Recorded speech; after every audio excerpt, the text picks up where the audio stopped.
video, I'm going to be going over some of the common terms used in running plans, but then also that can just be used by other runners.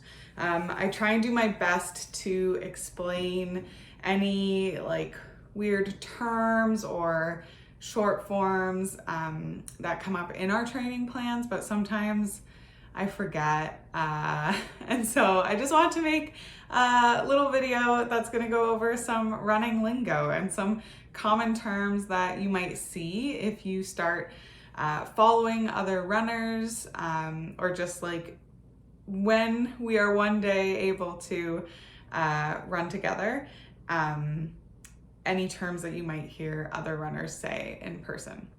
Okay, so let's get into it. Some of these terms you might be familiar with, and some you might not be. So hopefully you will learn something new, or if you've heard someone say a term before, this will help you know what it means. So here we go. First up, we have PB, which is a short form for personal best. Usually used when someone's referring to like a new time, a personal best or a PB time that they got in a race.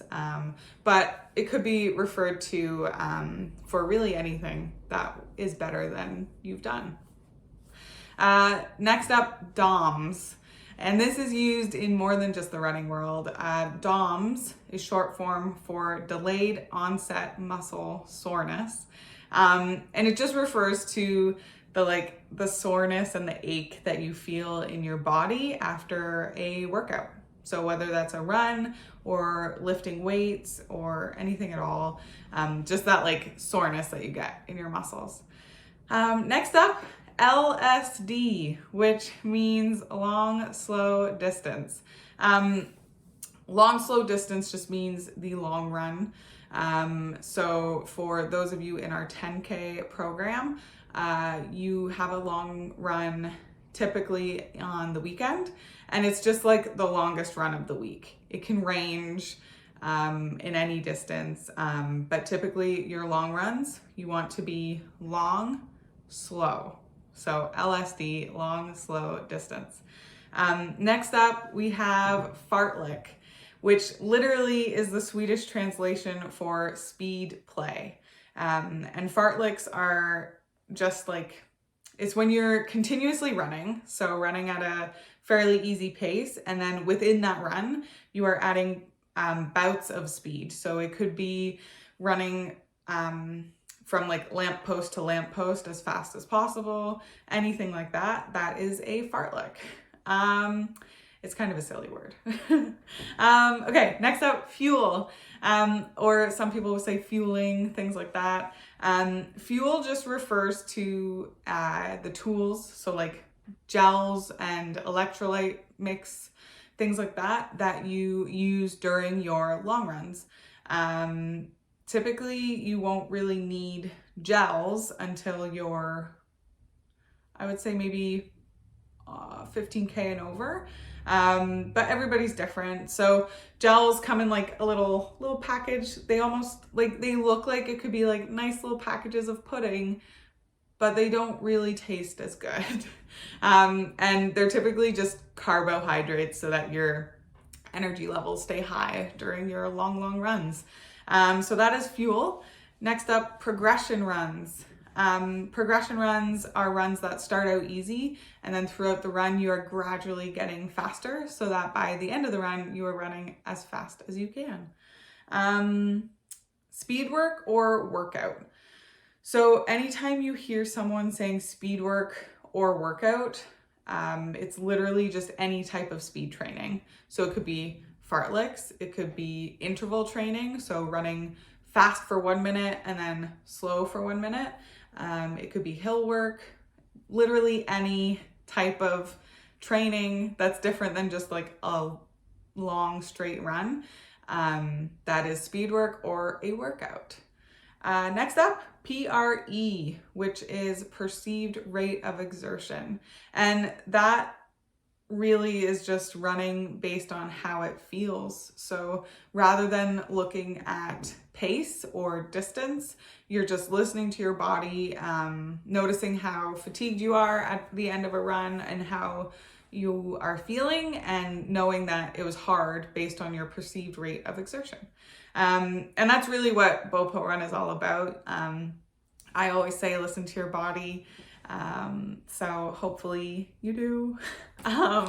Next up, we have out and backs. So if you hear someone say, I'm doing an out and back, it literally just means they're running out in one direction, stopping, turning around, and running back the exact same route. I do these quite a bit. They're just, you don't have to think about a route. It's nice to be able to turn your brain off and just turn around after a certain amount of time. Next up, another type of run is point to point. So that means you're starting at one point and you're finishing at another point. Some races are like this. So you will start at the start line and then finish at the finish line, which is a different location. I have done runs like this back in the day when you could like meet up with people. I would start and then run to my destination. Some people like to start, finish, and then take transit back home. It's a nice way to be able to like end in a location that you maybe don't run in often. So yeah, point to point. And then finally, the final term that you may have heard is when people say that they've hit the wall. And usually this is a term used by people who run marathons. But I would say any distance, like any long distance that you've never run before, you could hit the wall. And the wall just means it's like after you've been running for a while and you come to this point in your run where you're just so mentally and physically fatigued, you feel like you literally could not go on. Yeah, it can be a dark place for some people. And I would just say persevere and you will eventually break through that wall. But that is, if you've heard people say I hit the wall, that is what that means. It's just like a mental and physical feeling when you're in a long run where you're like, I would love to just lay down and take a nap, but you push on. And yeah, those are all the terms that I could think of that maybe you've heard or you've seen, and you maybe are wondering what it means. I know that when I first entered the world of running, I wasn't aware of too many terms. I've been running for a long time and I've worked in the running world. So I learned a lot from coworkers and just like being in it. And I just wanted to give you a little bit of information so that if you hear these things and you want to learn, but you're maybe a little bit nervous to ask, you can watch this video. And yeah, there's of course like so many terms and like weird little sayings in the running world. So if I missed something and you're wondering what it means, please email me or post in the BOPO Run group. I'm happy to help clarify things or help talk about running. I want to make this as like an accepting and like open space and community as possible. So please never feel intimidated to ask me a question about running, okay? That is it for today's video. It's just like a fun little information video. I hope you enjoyed it. And I hope you have a very happy week of runs, okay? Bye.